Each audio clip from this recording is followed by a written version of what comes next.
Este año ya se desarrollaron las elecciones presidenciales en la República del Paraguay.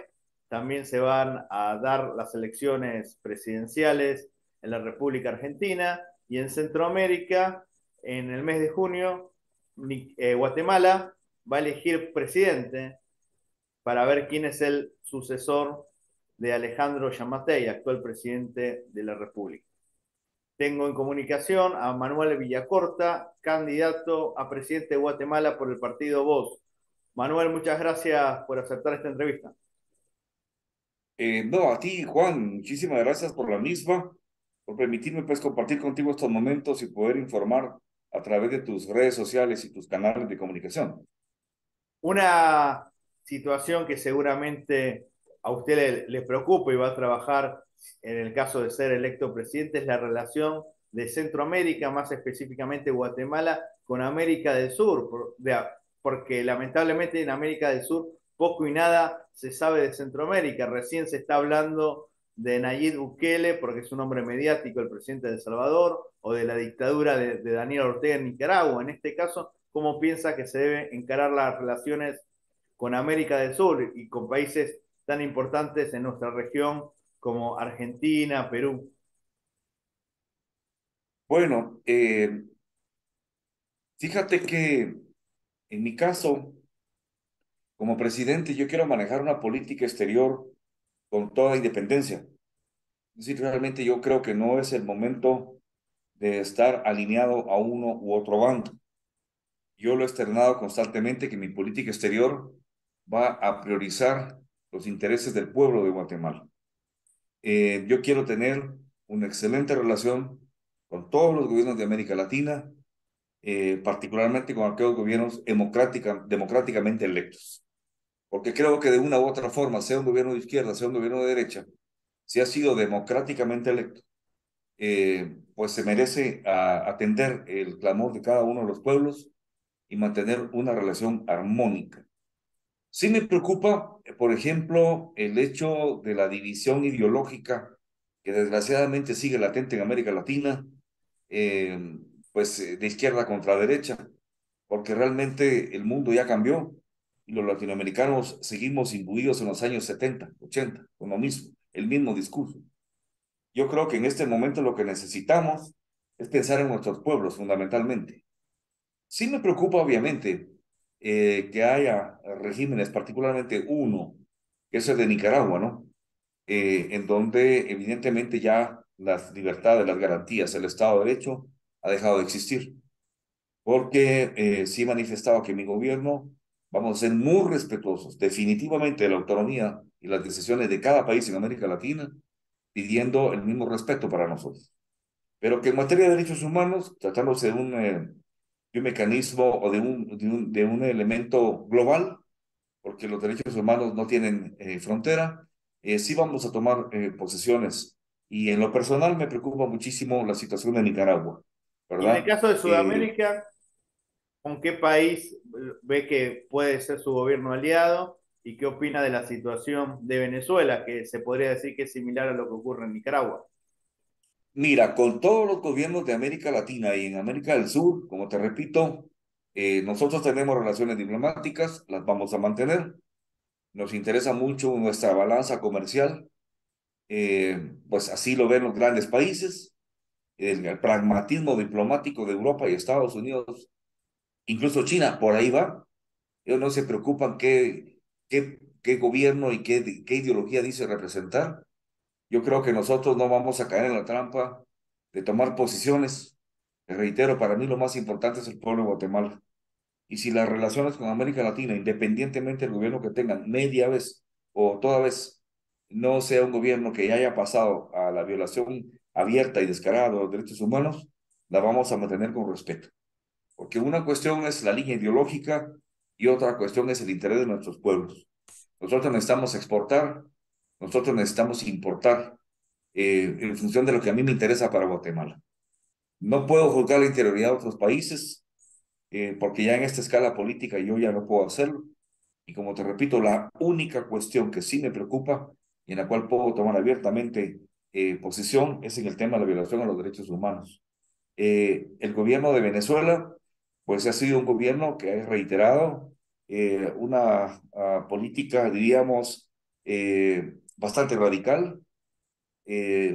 Hoy, favorecidos por un despegue económico que, pues aunque no le parezca a algunos, es el más fuerte de América Latina, según los últimos indicadores del Banco Interamericano de Desarrollo y Banco Mundial, probablemente producto de la apertura que está teniendo con Estados Unidos en materia del petróleo, no lo sé bien, pero se ha proyectado que el país que más va a crecer va a ser Venezuela, después de muchos años de un crecimiento muy lento y en donde la pobreza y los grandes problemas internos se exacerbaron. Como te digo, quiero ser muy respetuoso de eso, porque realmente no quisiera que otros países se inmiscuyeran en mi gobierno, pues esa es la cuestión que le involucra la decisión a los guatemaltecos. Te reitero, mi posición va a ser abierta de respeto a todos los gobiernos de América Latina. Quizás el único reparo o el único reparo que vamos a tener va a ser en aquellos gobiernos que estén violando sistemáticamente los derechos humanos. Manuel, Esperamos, un tema ¿sí? importante, en Centroamérica hay 6 países, a saber, Guatemala, Belice, El Salvador, Honduras, Nicaragua, Costa Rica y Panamá. De los 6 países, Sí. 2 de ellos están dolarizados, Panamá y El Salvador. La tercera parte está dolarizada. Ustedes tienen la moneda nacional, el quetzal. Acá en Argentina, un candidato a presidente, Javier Milei, economista, diputado nacional, habla de dolarizar la economía. Se dolarizó en Ecuador. ¿Ustedes piensan que conviene dolarizar la economía en Guatemala o seguir con la moneda nacional, en este caso el quetzal? Es que mira, realmente eh, en términos económicos hay una ficción o un malentendimiento al respecto. Nosotros utilizamos el quetzal, pero nuestra economía está regida por el dólar.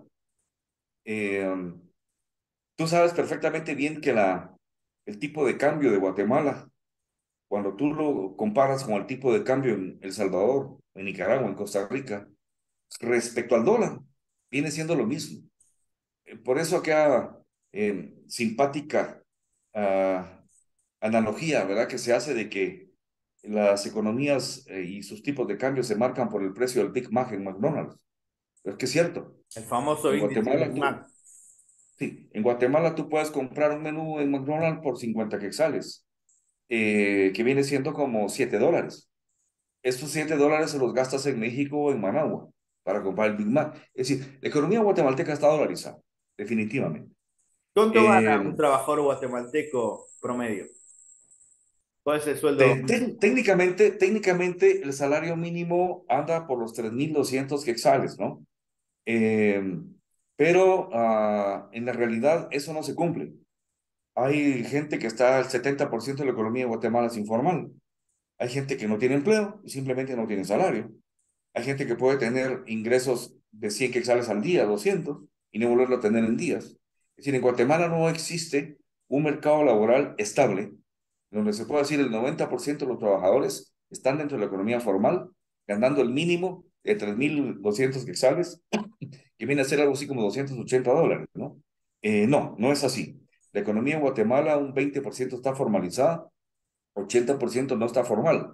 Entonces, hablar de cuánto gana un guatemalteco, yo te diría que con las altísimas tasas de desempleo que tenemos, no tenemos digamos, una cifra que pueda ser certera respecto a lo mismo. Solo se podría hablar del salario mínimo fijado por el gobierno, que anda en 3.200 quetzales, que creo que sale como $280 aproximadamente al mes, ¿verdad? Pero que no todo lo ganan. Lo estarán ganando dentro del mercado formal, que es el 20%. En el mercado informal hay mucha gente que incluso lleva meses o años incluso sin trabajo. Yo estoy viendo información de Guatemala, como le dije anteriormente, de Centroamérica nada más conozco Panamá y Costa Rica, y hay muchas bellezas naturales, se podría fomentar mucho el turismo. En este caso, ¿cómo piensa trabajar una política agresiva para generar turismo en su país? A veces en Sudamérica y en otros países piensan que Centroamérica es un lugar convulsionado por el tema de las pandillas, las maras, la inseguridad. ¿Cómo es el tema de seguridad en Guatemala y cómo se puede incrementar el turismo? Bueno, mira, has tocado varios temas. Guatemala, topográficamente, geográficamente, tiene todas las condiciones para ser un boom turístico. En primer lugar, Guatemala está en el centro del continente americano.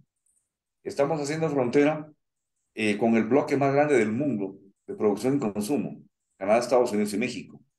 Tenemos salida hacia el mar, el Océano Atlántico, y tenemos otra salida hacia el Océano Pacífico.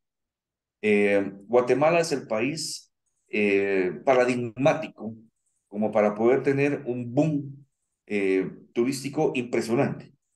Tenemos más de 20 microclimas, tenemos toda la capacidad para tener un turismo de aventura Pero Manuel, de ¿hay lo mejor del conexiones mundo. directas? Si uno de Buenos Aires o de Lima o de La Paz No, quiere ir a Guatemala, no puede. no, Hay que ir a no, San José o a generalmente Panamá. no, Juan, generalmente los vuelos de América del Sur hacia Guatemala, a excepción de Colombia, la mayoría hacen escala en Panamá o Costa Rica. Así es. No hay vuelos directos hacia Guatemala todavía, como tal. ¿No? De Colombia creo que sí, de Panamá también, pero entiendo que el resto de los vuelos hacen escala ya sea en Panamá o en Costa ¿A Rica. qué se Pero debe? te ¿A las decía, líneas comerciales o el aeropuerto de Guatemala no tiene las capacidades para albergar tantos vuelos? el aeropuerto de Guatemala, que ese es un tema importante. Si Guatemala tiene todas las cualidades para tener un turismo impresionante, la gente que viene al país se va asombrada de la belleza de este país. Pero tenemos problemas, como tú ya lo dijiste. El primer problema es la infraestructura. Tenemos una red vial bastante mala, sin señalización, muy dañada, ¿no? Que eso desincentiva el turismo. Tenemos un problema de mucha inseguridad que tenemos que enfrentarlo en mi gobierno. Mucha inseguridad. Y el turista busca seguridad. Tercero, la infraestructura turística ha tenido problemas porque la pandemia vino a terminar de golpear aún más y la desarticuló mucho. Guatemala tiene naturalmente todas las condiciones para ser una potencia turística, pero tenemos problema con la infraestructura turística, tenemos problema con la infraestructura vial y con la seguridad. Y el aeropuerto Guatemala, que es el aeropuerto internacional, tiene bastantes problemas. ¿Quién lo Cada seis administra el meses aeropuerto? ¿El gobierno o un privado? ¿O es mixto? lo administra el gobierno. Es un aeropuerto que ha estado constantemente en la mira de ser desertificado por varias líneas aéreas internacionales, precisamente porque presenta limitaciones para el tránsito seguro de los aviones. Sí está viable, es decir, se puede utilizar en comparación con otros aeropuertos del mundo, pues sí tiene, digamos, algunas garantías mayores, pero no tiene el mantenimiento y la calidad que debería tener como cualquier otro aeropuerto moderno en el mundo. Entonces, en conclusión, Guatemala tiene todos los recursos naturales, una población pujante que quiere recibirlos, pero desgraciadamente, infraestructuralmente, el tema de la seguridad sí incide en que el turismo se vea afectado. Usted me comentaba que hay bastantes candidatos a la presidencia. En Perú y en Ecuador, en las últimas elecciones presidenciales, hubieron más de 15 candidatos y el voto se fraccionó y el que llegó a la presidencia, sea quien sea, eh, tuvo un debilitamiento. En este caso piensa que puede pasar lo mismo en Guatemala, que se puede dividir el electorado y gane quien gane, va a tener mucha oposición parlamentaria. Sí, mira, el fenómeno es en América Latina muy similar. Después de años de una confrontación estéril entre izquierda y derecha, el caso típico, paradigmático es El Salvador, donde gobierna el partido de ultraderecha Arena y termina siendo el partido más corrupto de El Salvador. El pueblo se volca por la izquierda, el Frente de Farabundo Martí, la Liberación Nacional, es guerrillero, y resulta que viene a ser igual o peor corrupto que el de la derecha. De ahí que se le abrió el espacio para un presidente, un outsider que decía no estar en la política, ¿no? América Latina está igual, lo estamos viendo en toda América Latina. Se están desmontando los radicalismos tradicionales. Es peligroso también porque está entrando a la escena política electoral mucho actor que ni tiene la preparación y que generalmente o muy probablemente esté apuntalado por intereses económicos perversos, ¿verdad? Porque es el camino correcto. Vamos a decirlo claramente, por lo menos puedo hablar en el caso de Guatemala y de México. El crimen organizado, muy poderoso, entendió que podía participar en política, que podía financiar partidos y lo está haciendo con éxito.